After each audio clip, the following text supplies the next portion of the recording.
Today the topic is accounting treatment of accumulated profits and losses and reserves. This is the last adjustment of admission of a new partner. But accounting treatment of accumulated profits and losses as well as reserves. This topic I have divided here as accumulated profits, specific fund and reserves, and accumulated loss. First of all, see here, accumulated profits. They are given in the balance sheet in liability side. They are profit and loss, trade balance, that is the profit, reserve fund, general reserve, and retained profit. Such amounts that are given in the liability side of balance sheet are known as accumulated profit. If they are given at that time when a new partner is admitted, generally they are distributed among old partners in old profit sharing ratio because they belong to the old partners. So they are distributed among old partners in their old profit sharing ratio and transferred to the old partner's capital account. At that time, you have to pass an entry. That entry will be such things which are given. They are debited to old partner's capital account. For example, suppose the reserve fund is given. Then you have to pass entry reserve fund account debit to old partner's capital account. Suppose given general reserve, then you have to make entry general reserve account debit to old partner's capital account. Suppose given profit and loss credit, then profit and loss account debit to old partner's capital account. So they are the retained profit. They are the profit accumulated. Here you are transferring to partner's capital account. Due to this transfer, the capital will be increased, and you know when capital increase, it is credited. So you have to credit the old partner capital account and debit to the all these things which are given in the liability side of balance sheet. This is the treatment for accumulated profit, like as which are given in the liability side of balance sheet. Second, specific funds or reserves. Sometimes some specific funds and reserves are given in the liability side, like workmen compensation fund, investment fluctuation fund, contingency reserve. They are the specific reserve. They are the specific fund which are created for writing of specific losses, specific expenses. Take workmen compensation reserve. This is created to compensate the claim of worker. You know, in your firm there are different type of laborers and employees working. There may be uncertainties. दुर्घटना हो सकती है, कोई problem हो सकती है. At that time वो claim कर सकते हैं आपसे और उस क्लेम का पेमेंट आपको करना होगा. उसको करने के लिए हम पहले से एक फंड क्रिएट करके रखते हैं, उसे कहते हैं वर्कमैन कंपनसेशन फंड और रिजर्व. जब भी कभी ऐसा कोई क्लेम हमारे इन फ्रंट होगा तो हम इस रिजर्व का यूज करेंगे for compensating that claim, for giving that claim. Next is the investment fluctuation fund. This fund is created to write off the losses on revaluation which are created due to the fluctuation of investment price in the market. Suppose आपने पैसा market में लगाया है, आपने share purchase किया है, debenture purchase किया है, या कोई म्यूचुअल फंड पैसा आपने इन्वेस्ट किया है, तो ये ऐसे फंड्स हैं, ये ऐसी इन्वेस्टमेंट है जिनकी market value time to time fluctuate होती रहती है। इनकी वैल्यू बढ़ती भी है, घटती भी है, कभी रिटेन रहती है, सेम रहती है। तो अगर सेम है तो कोई दिक्कत नहीं है, क्योंकि आपको कोई जरूरत नहीं है रिजर्व की। और अगर ज्यादा हो गया आपका मार्केट प्राइस, तब भी इसकी कोई जरूरत नहीं होगी। लेकिन अगर ये घट गया, अगर इन्वेस्टमेंट की मार्केट वैल्यू कम हो गई उसकी बुक वैल्यू से, एट दैट टाइम तो आपको एक लॉस हो रहा होगा। उस लॉस को राइट ऑफ करने के लिए हम एक बनाते हैं इन्वेस्टमेंट फ्लक्चुएशन रिजर्व। ऐसी ही तमाम कंटीजेंसीज, अनसर्टेनिटीज आर हैपेंड या will be happened in the future, ऐसा सोच करके भी हम एक रिजर्व बनाते हैं।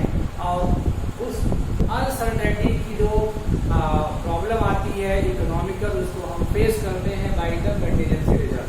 These are known as specific reserve. If they are given in the balance sheet in the liability side, when a new partner is admitted, then you have to make adjustment for them also. Now, there are some specific cases about them. Suppose करिए workman compensation reserve जो आपने बनाया है उसकी amount है 50,000. This is your workman compensation reserve amount given in the balance sheet. And nothing given in the question about the claim, then this total will be divided among all partners in all profit sharing ratio, and it will be workman compensation reserve account debit to all partners capital account. Suppose करिए all partner हैं A और B, तो इनकी क्या होगी workman compensation reserve account debit, workman compensation reserve account debit to A capital and to B capital. ये 50,000 यहाँ debit करेंगे और इस 50 को डिवाइड करेंगे ए और बी में, इस रेशियो में, ओल्ड रेशियो में। मान लेते हैं ओल्ड रेशियो इक्वल है तो 50% 50-50 हो जाएगा, 25 to A capital and 25 to B capital, ये इनके पास हो जाएगी। हाँ, ध्यान रखिएगा अगर कोई क्लेम क्वेश्चन में डिसाइड नहीं किया गया है तो। अब आइए आते हैं कि अगर ये कह दे कि नो क्लेम, अगर क्वेश्चन कुछ नहीं दिया हुआ है तभी क्या मानेंगे नो क्लेम। अगर क्वेश्चन दे दिया है कि no claim for workman compensation, तो ये क्लियर कह दिया है एट दैट टाइम कि आपको यही पास करनी होगी। If nothing given then it is clear that no claim. If given no claim, that is very clear. So you have to make this in the both cases. Now the next is the suppose the claim is given and amount of the claim is given 30,000. अब क्या हुआ 30,000 का claim बता रहा है, तो अब 50,000 आपका रिजर्व है, 30 का क्लेम हुआ। इस केस में जो आप इनकी पास करेंगे, देखिए क्या इनकी पास होगी। इस केस में जो इनकी पास होगी सबसे पहले रिजर्व डेबिट करेंगे और क्रेडिट करेंगे टू वर्कमैन कंपनसेशन क्लेम, और ये क्लेम है कितना 30,000। अब जो बचा 20,000 इसको ए और बी में जो ओन पार्टनर हैं उनके कैपिटल में, तो ए और बी के कैपिटल में को ट्रांसफर कर देंगे और उनके ओल्ड प्रॉफिट शेयरिंग रेशियो में डिवाइड करके। तो बचा 20,000, 50 में 30 लेस हो गया, बचा 20,000। 20 को डिवाइड करेंगे ओल्ड पार्टनर के ओल्ड रेशियो में, सपोज वो रेशियो है इक्वल, तो बचा 20 को इक्वल डिवाइड करेंगे तो 10,000 और 10,000 ये अमाउंट आएगी। तो अब इनकी ये पास होगी। अगर क्लेम दिया हुआ है सबसे पहले क्लेम आप ले लोगे, रेस्ट अमाउंट जो होगी वो पार्टनर में ओल्ड पार्टनर में ओल्ड रेशियो में डिवाइड हो जाएगी। Guarantee will be reserve account debit to workman compensation claim to A capital to B capital. अब सपोज करिए कि क्लेम की अमाउंट 60,000 है, क्लेम हो गया 60,000। अगर क्लेम 60,000 हो गया, अब देखिए claim is more than reserve, claim 10,000 रुपए ज्यादा है रिजर्व से। अब क्या एंट्री होगी, देखिए अब एंट्री होगी वर्कमैन कंपनसेशन अकाउंट डेबिट 50,000। यहां डेबिट होगा revaluation account debit that is 10,000, क्योंकि आपके पास फंड है 50 का, क्लेम बन रहा है 60 का, तो 10,000 रुपए का लॉस होगा, that is adjusted through revaluation account. और अब ये कोई अमाउंट नहीं बटेगी, कोई अमाउंट नहीं बटेगी, सीधे क्या हो जाएगा, ये हो जाएगा वर्कमैन कंपनसेशन क्लेम, और ये है 60,000 का। तो इस केस में ये होगी workman compensation reserve account debit 50,000, revaluation account debit 10,000 to workman compensation claim 60,000। तो इसमें क्या हुआ, लॉस हो रहा है 10,000 का, जो रिवैल्यूएशन में जाएगा और फिर वो पार्टनर में डिवाइड हो जाएगा थ्रू द रिवैल्यूएशन अकाउंट। तो या तो अगर आप एंट्री कर दो, कर दो कैसे जाएगी, A capital debit B capital debit to revaluation, 10,000 को डिवाइड कर दो ए में, बी में इक्वल, तो ए कैपिटल डेबिट 5,000, सी कैपिटल डेबिट 5,000, रिवैल्यूएशन 10,000। अगर और रिवैल्यूएशन नहीं है तो, लेकिन अगर और रिवैल्यूएशन है तो आप बनाओगे रिवैल्यूएशन अकाउंट और ये अमाउंट कहाँ जाएगी, डेबिट साइड ऑफ रिवैल्यूएशन क्या लिखोगे, टू वर्कमैन कंपनसेशन क्लेम 10,000, तो वो जाकर के फिर रिवैल्यूएशन के लॉस के फॉर्म में पार्टनर में डिवाइड हो जाएगी। तो ये है एक केस। दूसरी केस ये हो सकती है कि दोनों बराबर है, ए भी 50 है, रिजर्व की अमाउंट भी 50 है और क्लेम की अमाउंट भी 50 है, दोनों सेम है। इस केस में भी ध्यान रखिएगा, कोई भी क्लेम की अमाउंट पार्टनर में डिवाइड नहीं होगी। और अब एंट्री क्या बनेगी, अब एंट्री हो जाएगी workman compensation account debit to workman compensation claim, workman compensation account debit to workman compensation claim, सीधे एक की बात हो जाएगी 50,000 से। तो ये डिफरेंट कंडीशंस हो सकती हैं वर्कमैन कंपनसेशन रिजर्व की। In the question you have to do as per given question which conditions are there. Next is the investment fluctuation fund. हमने बताया कि ये फंड बनाते हैं कि जब इन्वेस्टमेंट की मार्केट वैल्यू उसकी बुक वैल्यू से रिड्यूस हो जाती है, तो जो डिफरेंस आता है वो लॉस, उस लॉस को राइट ऑफ करने के लिए बनाते हैं इन्वेस्टमेंट फ्लक्चुएशन रिजर्व। तो जब लॉस होगी तो वो लॉस पहले से कवर होगी, उसके बाद जो अमाउंट बचेगी वो डिवाइड। तो जैसे आपने यहाँ किया था, यहाँ एंट्री जाएगी investment fluctuation reserve account debit, suppose करिए वही 50,000 रुपए से है, अब कोई डिफरेंस नहीं है इन्वेस्टमेंट की वैल्यू में, तो पूरा बांट देंगे ओल्ड पार्टनर में, ओल्ड रेशियो में। अब सपोज करिए कि बुक वैल्यू से उसकी मार्केट वैल्यू कम हो गई, सपोज करिए इन्वेस्टमेंट आप 1 लाख रुपए का है लेकिन मार्केट में वो 90,000 रुपए में दिख रहा है, तो 10,000 रुपए जो फ्लक्चुएट होके कम हो गया, तो यहाँ एंट्री हो जाएगी investment fluctuation reserve, investment fluctuation reserve debit, ये 50,000। अब जो 10,000 रुपए का रिड्यूस हुआ है इन्वेस्टमेंट की वैल्यू में, वो आएगा टू इन्वेस्टमेंट, और ये हो जाएगा 10,000, क्योंकि इन्वेस्टमेंट 1 लाख का था, अब मार्केट में 90,000 रुपए का है। अब 50 में 10 ये एडजस्ट हो गया, बचा 40,000। वो ओल्ड पार्टनर सपोज करिए बी, ए और बी हैं, तो ए और बी में डिवाइड कर दीजिए। अगर इस रेशियो में, वो रेशियो में मान लेते हैं वो इक्वल है, तो ये कितना आएगा 20,000, 20,000, तो 40,000 बचा है 50 में, इसको हम इक्वली डिवाइड कर देंगे।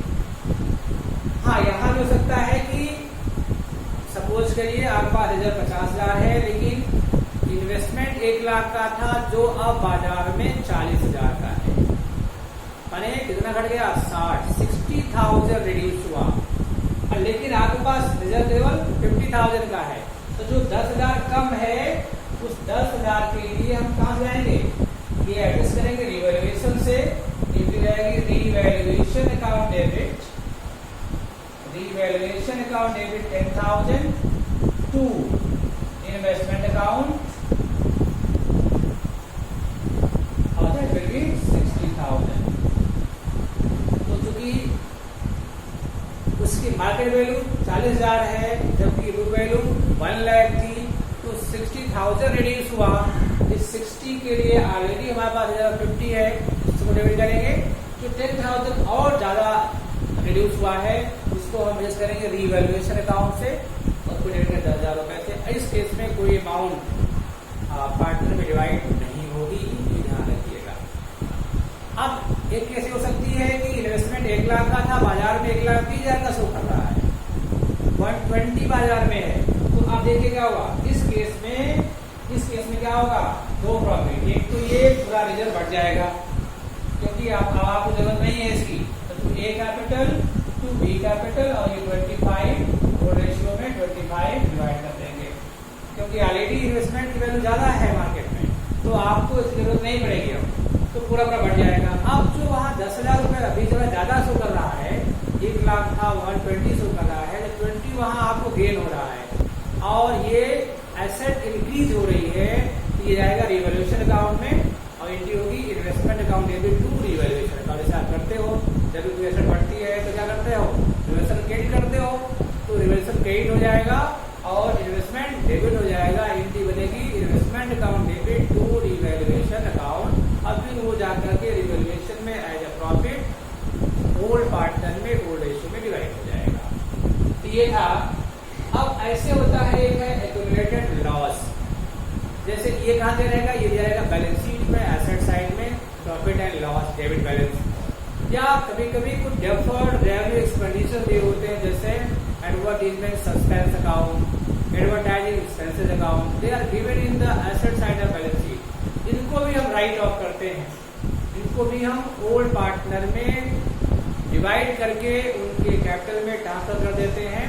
अब ये चूंकि एसेट साइड में दिया है, ये लॉस है या एक्सपेंस है, तो कैपिटल घटेगी, कैपिटल डिक्रीज होगी, एंट्री होगी old partners capital account debit to accumulated loss या to profit and loss to advertisement suspense और एक्सपेंस जैसे भी दिया होगा, तो ये पार्टनर कैपिटल के डेबिट साइड में जाकर के ट्रांसफर हो जाएगा और ये भी ओल्ड पार्टनर में ओल्ड रेशियो में डिवाइड हो जाएगा। ये है एक्यूमुलेटेड लॉस। तो ये कुल मिलाकर के आपको 3 चीजें याद रखनी है और कैसे इनको रीड करना है अकाउंटिंग में ये याद रखना है और ये आपको हेल्प करेंगे जब आप बनाओगे पार्टनर्स